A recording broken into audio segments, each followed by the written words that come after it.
Hello everybody, welcome back to the channel everyone.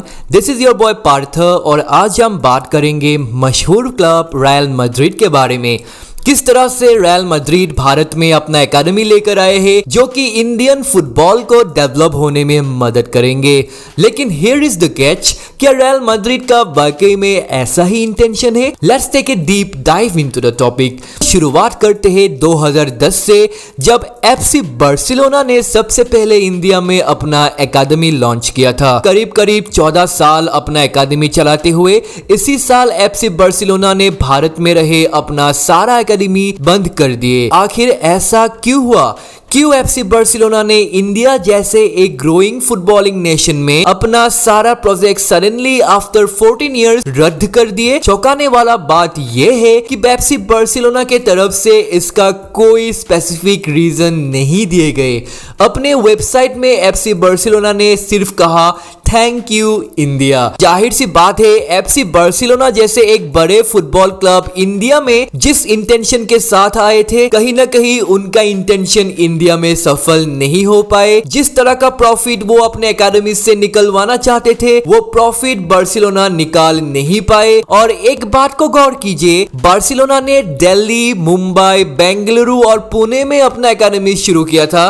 दोस्तों, सही में क्या ये जगह इंडियन फुटबॉल का एपिसेंटर है? जबकि हम सभी को पता है इंडियन फुटबॉल का एपिसेंटर नॉर्थ ईस्ट और केरला या गोवा जैसे स्टेट से, जहां पे आपको एक्चुअली में टैलेंटेड प्लेयर्स दिखने को मिलेंगे। तो क्या ये बात जो हम कॉमन फुटबॉल फैंस को पता है, एफसी बार्सिलोना जैसे मशहूर फुटबॉल क्लब के ऑफिशियल्स को पता नहीं था? डेफिनेटली वहां पे हमसे ज्यादा एक्सपीरियंस, ज्यादा नॉलेजेबल लोग मौजूद है और दोस्तों जाहिर सी बात है they also knew about it. लेकिन इसके बावजूद एफसी बार्सिलोना ने इन शहरों में अपना एकेडमी शुरू किया, क्योंकि वहां पे दोस्तों इनको ऐसे लोग मिलेंगे जो ला मासिया के नाम पे, एफसी बार्सिलोना के नाम पे इन एकेडमीज में अपना पैसा लुटाएंगे और अपने बच्चों को फुटबॉल खेलने भेजेंगे। यही एकेडमी अगर एफसी बार्सिलोना मणिपुर या असम में लॉन्च करेंगे तो कहीं ना कहीं वहां पे ज्यादातर लोग बार्सा एकेडमी के खर्चा नहीं उठा पाएंगे।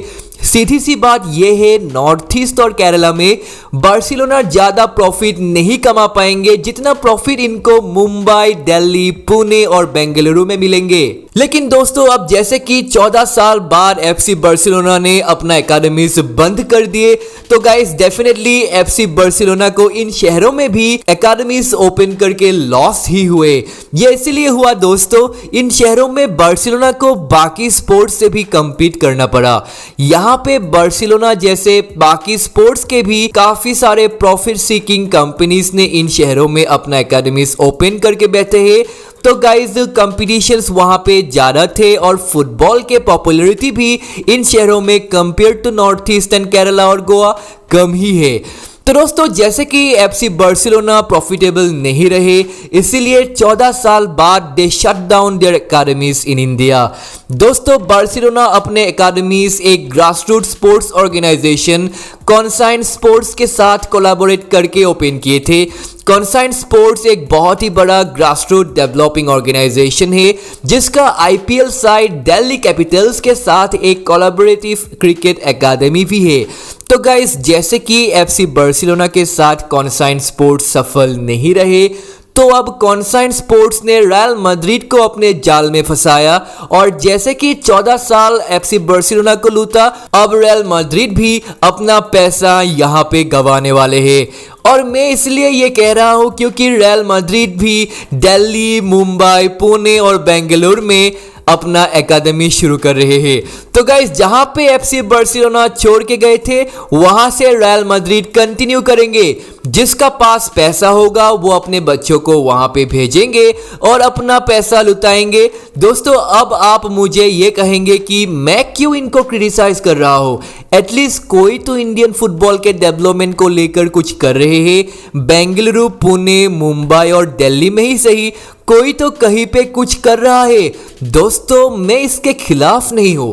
मैं इंडियन फुटबॉल के डेवलपमेंट को रीजन बना के यहाँ पे जो कंपनीज बिजनेस कर रही है इसका खिलाफ हो। जाहिर सी बात है, अगर इन फुटबॉल क्लब्स को सच में इंडिया में फुटबॉल डेवलप करना होता तो इनके एकेडमीज नॉर्थ ईस्ट या गोवा या केरला में होते।